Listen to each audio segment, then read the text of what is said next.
La lecture se fera dans Colossiens 2, versets 6 à 19. Ainsi, puisque vous avez reçu Jésus-Christ comme le Seigneur, vivez unis à lui.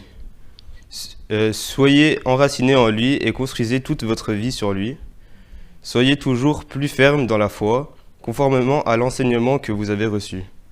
Et soyez pleins de reconnaissance. Prenez grâce que personne ne fasse de vous sa proie par une philosophie aux arguments vides de sens. Elle se fonde sur des traditions humaines et sur les forces qui gouvernent ce monde, et non sur le Christ. Car tout ce qui est en Dieu a pris corps dans le Christ et habite pleinement en lui. Et c'est par lui que vous avez tous reçu pleinement.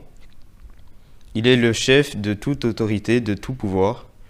Dans l'union avec lui, vous avez été circoncis, non pas de la circoncision faite par des mains humaines, mais de la circoncision qui vient du Christ et qui nous délivre de notre être pécheur. En effet, quand vous avez été baptisés, vous avez été mis au tombeau avec le Christ, et vous êtes aussi ressuscités avec lui, parce que vous avez cru en la puissance de Dieu qui l'a ressuscité d'entre les morts.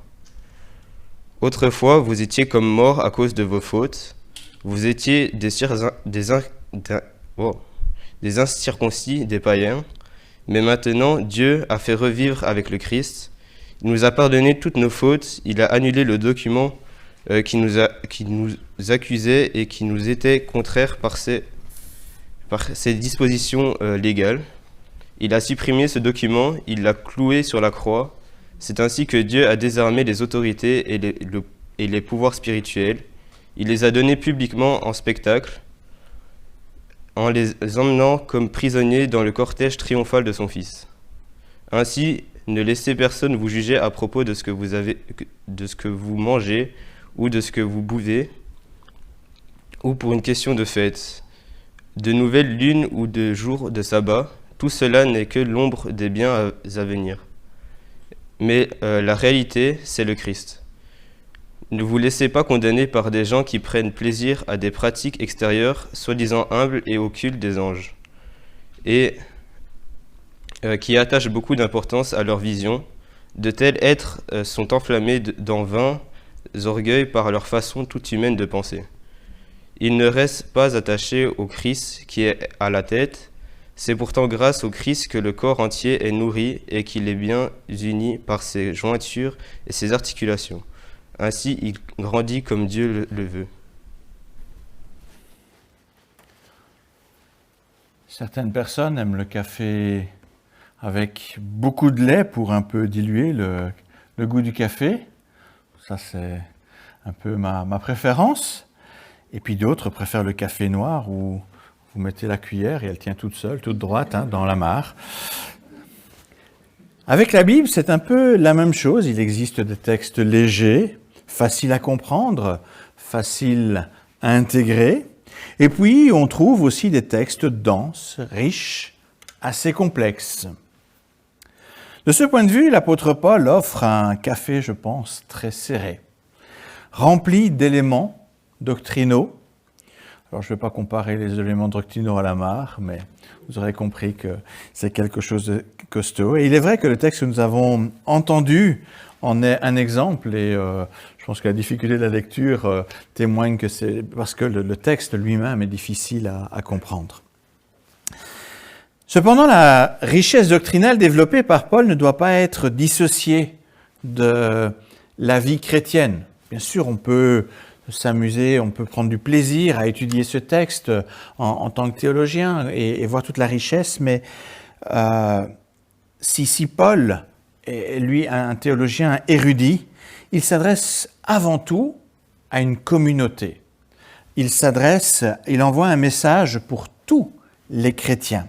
Et vous allez le voir dans la suite, ce qu'il explique s'inscrit dans la vie chrétienne pratique, en prise avec les réalités rencontrées par les uns et les autres dans leur vie de foi.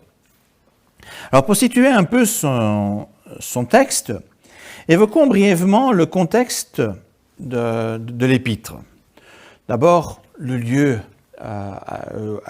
l'église à laquelle il écrit. Colosse se situe en Asie mineure.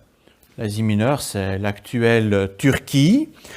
Et c'était à moins de 200 km de Éphèse. Éphèse était sur la côte et c'était un peu plus à l'intérieur. C'est, d'après ce que l'on peut lire dans la Bible, c'est Épaphras qui fut le fondateur de cette communauté, très probablement après avoir suivi sa formation auprès de Paul à Éphèse.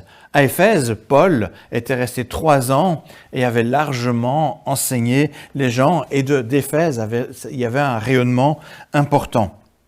Il n'y a pas que Colosse, il y a aussi Épaphrodite, il y a Laodicée, qui était un petit peu dans ce giron. Donc Colosse avait bénéficié d'un solide et fiable enseignement sur la foi chrétienne. Une église fondée sur des bonnes fondations, quelque chose de bien solide.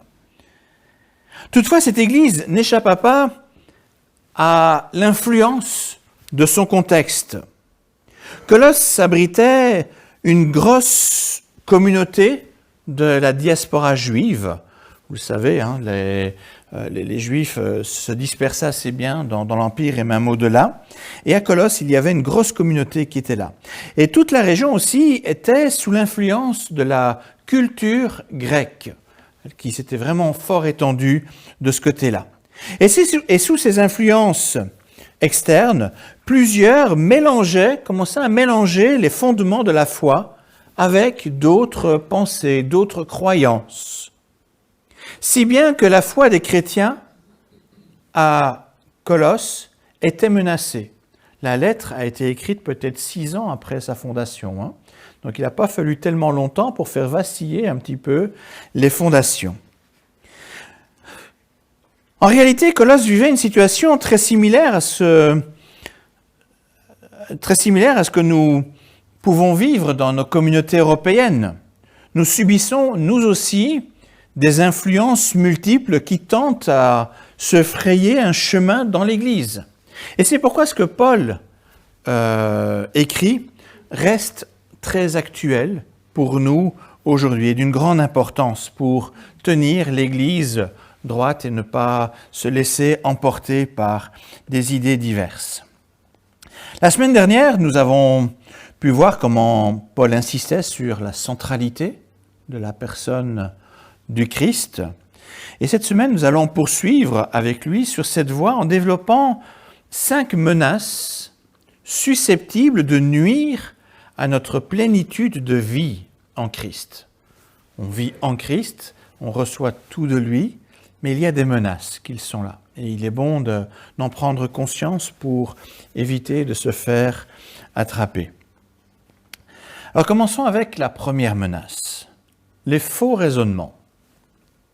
Je l'ai mentionné dans mon introduction, l'église de Colosse était influencée par la culture grecque avec toutes les philosophies qui l'animaient. De même, nous vivons dans un contexte où circulent des croyances et des systèmes de pensée très divers. Cependant, trop souvent, les pensées philosophiques qu'on entend autour de nous sont le fruit d'une imagination humaine qui tente de donner un sens à ce monde, mais trop souvent en niant l'existence d'un Dieu créateur. Je n'exclus pas une philosophie chrétienne, mais la majorité du temps, c'est une des philosophies où on met Dieu de côté. Donc, on oublie la notion du Dieu créateur. Par ce moyen, l'être humain prétend être sage et capable de conduire son prochain, alors qu'en fait, il évolue dans l'obscurité la plus totale. Sans même le savoir, il est le jouet de forces occultes qui sont prêtes à tout pour l'éloigner de Dieu. Sans surprise, le chrétien est la proie la plus convoitée de ce genre de philosophie. Et c'est pourquoi il est fréquent de voir au sein même des églises des tentatives pour changer les fondements du christianisme par des faux raisonnements qui paraissent plus commodes. Alors, je vais vous donner quelques exemples et vous allez comprendre de façon plus concrète ce que ça signifie. Par exemple, il est plus facile de minimiser la réalité du péché. On préfère dire, mais non, voilà, c'était un peu rigoureux, ça s'est dépassé, etc. Ça, c'est pas vraiment un péché. Pourquoi? Parce que ça nous évite aussi l'étape un peu incommodante de la repentance.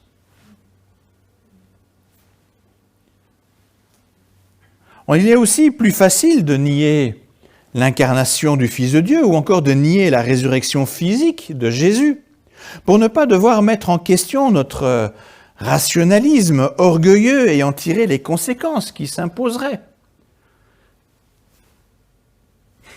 Il est tentant de garder Dieu dans le carcan de notre raison, dans le carcan de ce que nous pouvons penser, comme si Dieu allait pouvoir rentrer dans la boîte de notre pensée à nous, alors qu'il est Dieu, il est tout autre. Il y a quelque chose qui est un peu bizarre. Et pourtant, c'est ce qu'on essaye trop souvent de vouloir faire. On veut quelque part rester maître en forçant Dieu à rentrer dans notre boîte, plutôt que de reconnaître sa toute-puissance et sa souveraineté qui implique évidemment que nous nous soumettions à lui. Alors, ces exemples illustrent des tentatives pour saper des fondements du christianisme, des tentatives qui sont bel et bien présentes dans les églises chrétiennes ici en Belgique et en Europe. Toutefois, prenez garde, nous dit Paul. La menace n'est pas à banaliser. J'ai cité des exemples assez flagrants et pourtant déjà présents. Mais parfois, c'est beaucoup plus subtil que ce que je viens de dire. Or, il n'y a aucune raison de paniquer ou de procéder à la chasse aux sorcières. En effet, pour parer à ce premier risque, l'apôtre nous exhorte à toujours donner à Jésus la place centrale dans notre vie. Si vous voulez contrer ce type de faux raisonnement, gardez Christ à la première place dans votre vie. Pour expliquer et concrétiser cela, il nous donne 3 images. Tout d'abord, il est question d'être enraciné en Christ, nous dit-il. Les racines s'accrochent au sol dans lequel elles poussent pour s'en nourrir. Elle va chercher dans le sol ce dont elle a besoin. Choisissons avec soin le sol pour nous enraciner et nourrir un bon terrain pour bâtir notre vie. Tous les terrains ne se valent pas. Là où la centralité du Christ est négligée, mais le terrain est mauvais pour pouvoir permettre une bonne croissance. Nous devons être attentifs à ce que Christ soit vraiment la pièce centrale de ce qui est enseigné dans une église. Si ce n'est pas le cas dans une église, dites-vous bien, vous êtes quelque part dans une zone qui n'est pas forcément idéale. Deuxièmement, Paul nous invite à construire toute notre vie sur Christ. Dans tous nos choix qui déterminent notre vie, notre avenir, il est nécessaire de toujours penser ce choix en tenant compte de la place de Jésus dans notre vie, en tant que Seigneur et Sauveur. Le mot Seigneur, ce n'est pas juste un titre, c'est une signification quand même. Quel homme, quelle femme je veux devenir? Puis-je être fier de ce que je suis avec et devant Dieu, devant Christ? Et finalement, 3e image que Paul utilise, il écrit « Soyez toujours plus fermes dans la foi conformément à l'enseignement que vous avez reçu. » Cela implique de fortifier notre foi par un enseignement sérieux. Les prédications, les études bibliques, de bons livres, une étude personnelle, assidue, etc. Autant que possible, il faut profiter de toutes ces opportunités qui nous sont offertes. Et là, je vais me permettre un petit coup de gueule. Excusez-moi l'expression, mais figurez-vous que il est assez surprenant finalement de voir que dans nos églises, je ne parle pas seulement pour Marcinelle, je parle des églises de façon générale, on ne parvient pas à rassembler plus de 20% des membres à l'étude biblique. Nous ferions une erreur de penser que cet enseignement est optionnel. Voulons-nous des murs épais ou des murs de papier pour nous tenir fermes dans notre foi? N'oublions pas que c'est la taille des murs qui aidera après à tenir bon dans les moments difficiles. Par ailleurs, toujours en rapport avec l'importance sur le sérieux des enseignements, cela demande que l'Église aussi choisisse avec discernement les enseignants qui prendront la parole. Des personnes qui doivent être ancrées dans la foi, exemplaires dans leur vie, versées dans la parole et capables de dispenser un enseignement fiable et inspiré.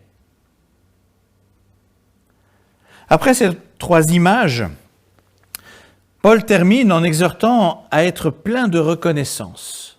Cette reconnaissance, en fait, découle de ces 3 points. En effet, quand nous bâtissons correctement notre foi sur Christ, nous nous rendons compte de la plénitude, de ce que cela apporte dans notre vie. Et cette plénitude en Christ nous conduit à la reconnaissance.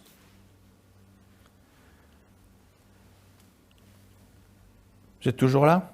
Je ne vous ai pas encore perdu? Je vais être plus doux pour la suite. Le deuxième risque présenté par Paul est la culpabilité mal placée. Nous avons parfois cette petite voix qui nous accuse dans le creux de l'oreille. « Pour qui te prends-tu? Tu te prétends chrétien, mais souviens-toi de tout ce que tu as déjà fait, de penser qui n'était pas vraiment beau. » Cette voix que l'on entend, en fait, veut nous paralyser, nous empêcher d'être libres pour le Seigneur. Toutefois, Paul rappelle que quand nous avons Christ comme Seigneur et Sauveur, notre ancien moi est mort avec lui à la croix. Désormais, l'être nouveau que nous sommes est en Christ, ressuscité et élevé en gloire par son Père. Et j'aime particulièrement l'image donnée par Paul quand il écrit « Il a annulé le document qui nous accusait et qui nous était contraire par ses dispositions légales. Il a supprimé ce document, il l'a cloué à la croix. » Une très belle image qu'il nous donne là. Ce document, ce plaidoyer contre nous, n'existe plus. Est-ce que vous avez conscience que ce document n'existe plus? Il n'y a plus rien ne vous accuse devant Dieu. Il n'y a plus d'acte d'accusation contre nous. Le pardon qu'on a reçu est total, tant pour les fautes passées que pour celles qui pourraient encore se produire en attendant d'être complètement renouvelées.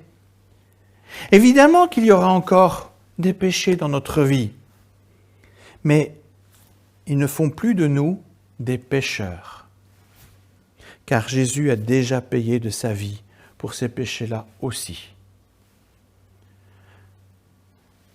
Réfléchissez un peu.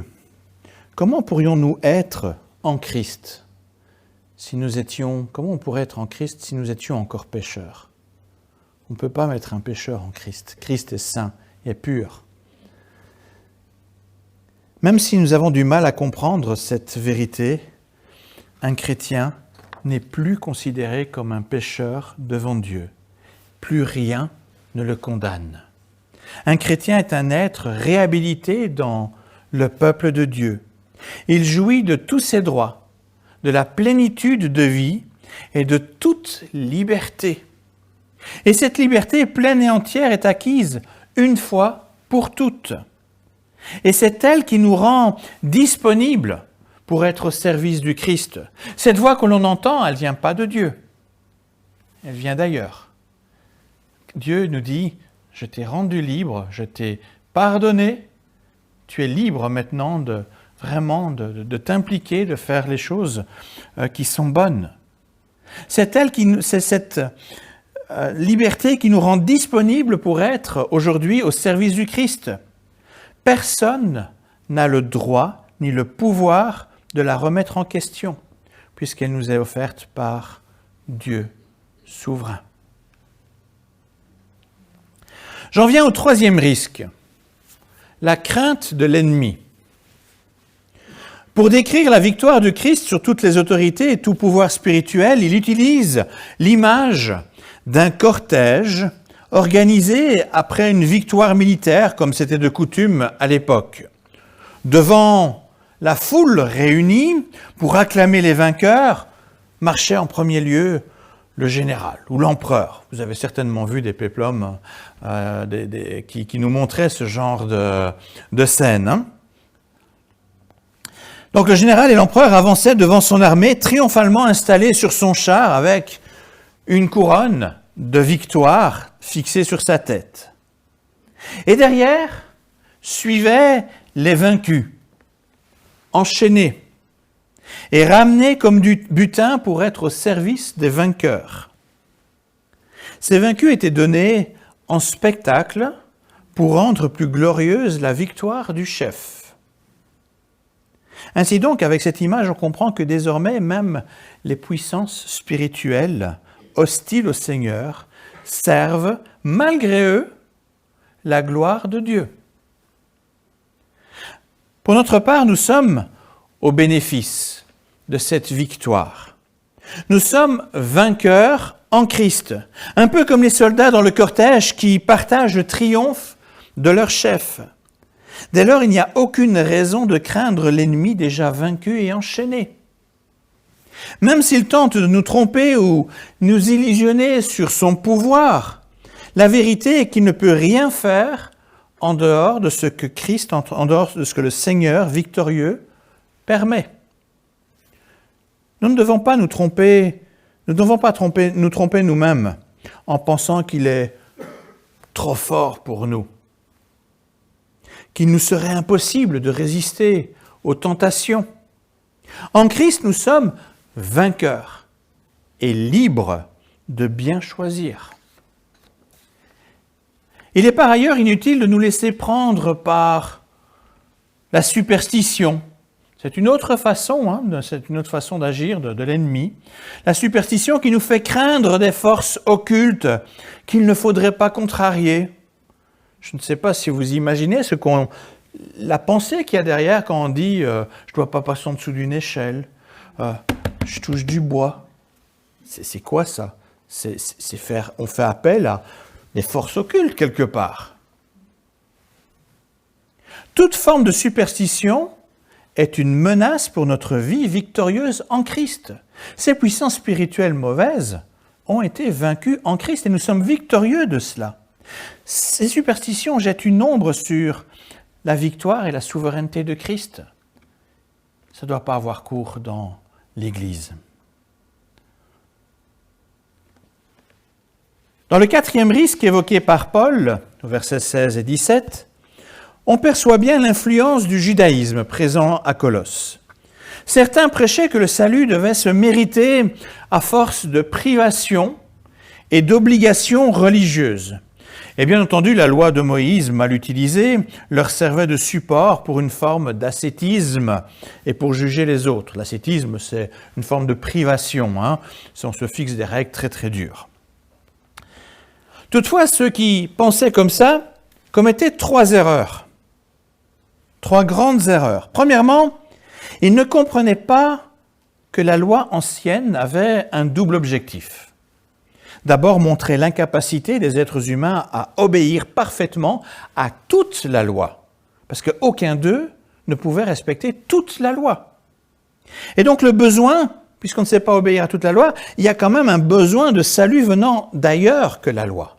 Ils ne comprenaient pas ça. Deuxièmement, ensuite, la loi avait comme autre objectif d'orienter les regards vers le Christ, le Sauveur envoyé par Dieu. Les prescriptions anciennes n'étaient que l'ombre des réalités à venir qui se sont pleinement manifestées en Christ.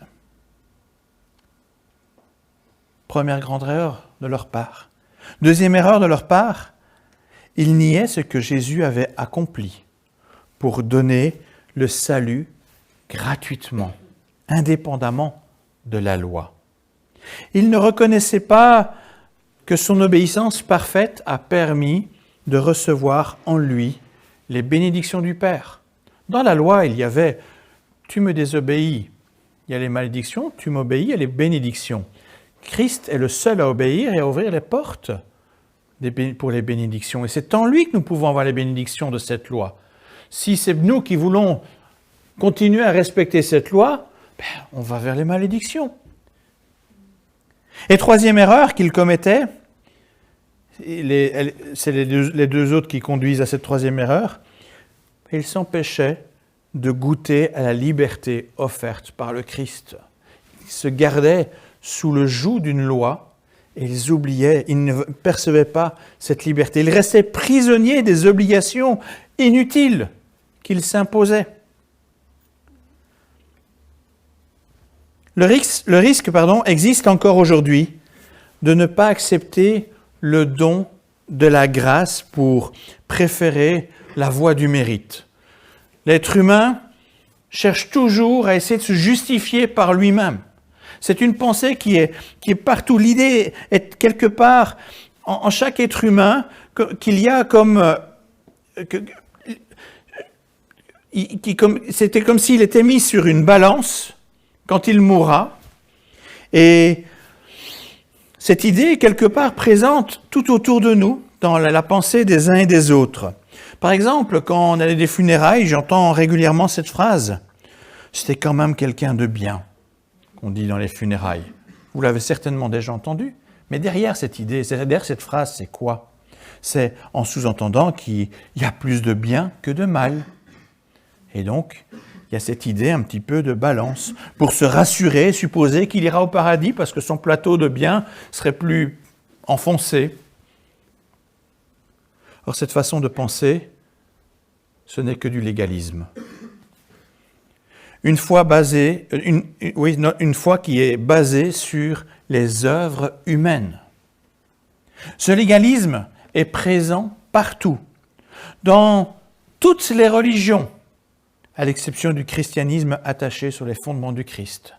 Il y a quelque chose d'unique dans le christianisme, c'est cette grâce gratuite, sans rien en échange. Dans notre plateau, c'est la grâce, et il n'y a pas d'autre plateau. Être en Christ, c'est avoir cette assurance que notre sort éternel ne dépend aucunement de nos œuvres, mais de ce que Jésus offre par grâce, après avoir parfaitement obéi au Père à notre place. C'est pour cela qu'il est devenu homme comme nous et qu'il a donné sa vie d'homme à la croix. C'est pour nous offrir cette grâce. C'est une espérance vivifiante, joyeuse. En Christ, il n'y a plus de doute à avoir quant à la vie après la mort. Ce que Christ a accompli est parfait. Rassurez-vous, j'approche tout doucement. Je sais que c'est un peu long aujourd'hui, mais voilà. Le texte de Paul est assez dense.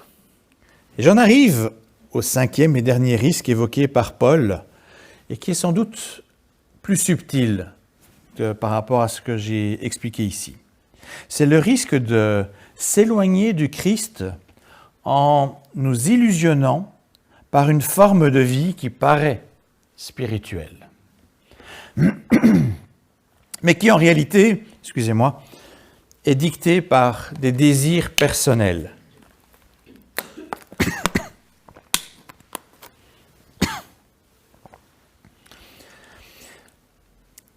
Les personnes qui choisissent cette parure de pseudo-spiritualité se trompent elles-mêmes, et elles culpabilisent les autres de ne pas montrer les mêmes manifestations dites spirituelles.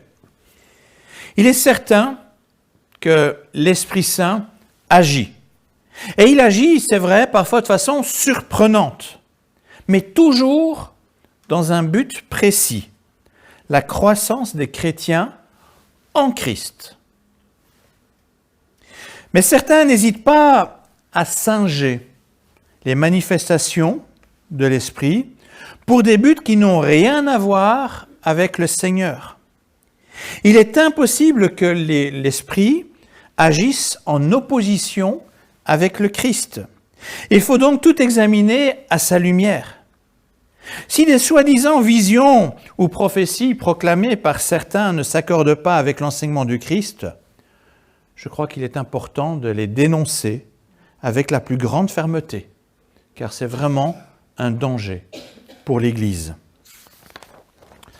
Christ est à la tête de l'Église. De lui dépend toute la vie de l'Église. Et soyons certains que l'Esprit qu'il a envoyé sur l'Église pour nous aider à grandir ne nous éloignera en aucun cas du Christ. Sinon, l'Esprit nous décapite quelque part. Christ et l'Esprit travaillent ensemble, conjointement.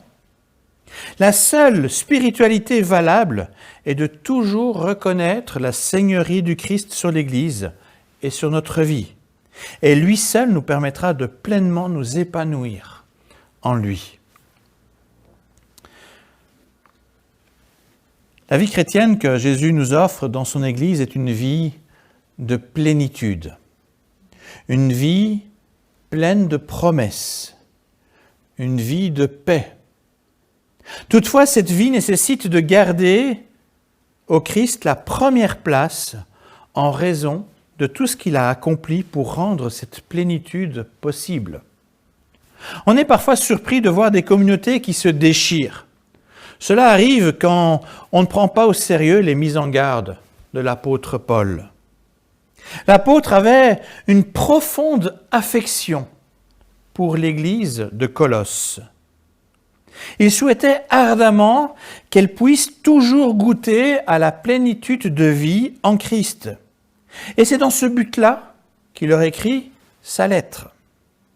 L'amour de Paul envers Colosse est le moyen utilisé par Christ pour nous témoigner aussi son amour, y compris ici à Marcinelle. Il a permis que cette lettre résiste au temps afin que nous entendions également l'exhortation de l'apôtre Paul. À travers cette lettre, Christ nous parle et nous conscientise pour nous protéger. C'est pourquoi nous aussi, nous pouvons lui exprimer toute notre reconnaissance et continuer à goûter au cadeau qu'il nous fait, la plénitude de vie en lui. Alors louange et gloire à notre Seigneur et Sauveur. Amen.